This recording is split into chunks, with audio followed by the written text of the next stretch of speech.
কত সৌভাগ্য আমাদের ইসলামের মতো একটা ধর্ম পেয়েছি। ভাগ্য আমাদের কত ভালো, ইমামুল আম্বিয়া নবী রাহমাতুল লিল আলামিনের মতো একজন নবী পেয়েছি। নসিব আমাদের কত খুশনসিব, কিতাবুল কিতাব কোরআনুল কারীমের মতো কিতাব পেয়েছি। আমরা চতুর্দিকে সৌভাগ্যবান। এবার আসুন একটু মনোযোগ। কিছুদিন আগে আমরা শুনেছি, দেখেছি মিডিয়ার মাধ্যমে সুইডেনের মতো একটি জায়গায় অনুমতি সাপেক্ষে ইসলাম ধর্মের ধর্মীয় গ্রন্থ কোরআনকে পোড়ানো হয়েছে। এটা নিয়ে অনেক প্রতিবাদ হলো।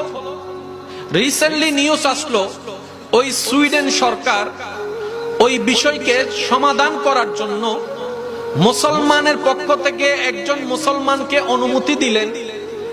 ওরা আপনাদের ধর্মীয় গ্রন্থ কোরআনকে আগুন দিয়ে পুড়িয়েছে, এটাই আপনাদের ক্ষোভ, এটাই আপনাদের দুঃখ, এটাই আপনাদের জ্বালা। ঠিক আছে, আমরা সুইডেন সরকার আপনাদেরকে একটু সুযোগ দিলাম, আপনাদের পক্ষ থেকে যে কোনো একজন মুসলমানকে আমরা অনুমতি দিলাম, ওই মুসলমান জনসম্মুখে এসে সবার সামনে, মিডিয়ার সামনে, পুলিশের সামনে, সবার সামনে ওই ব্যক্তিদের ধর্মীয় গ্রন্থ পোড়ানোর অনুমতি আমরা দিলাম।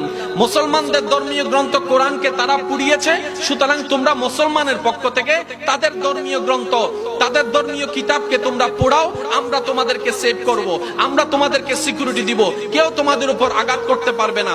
সবকিছু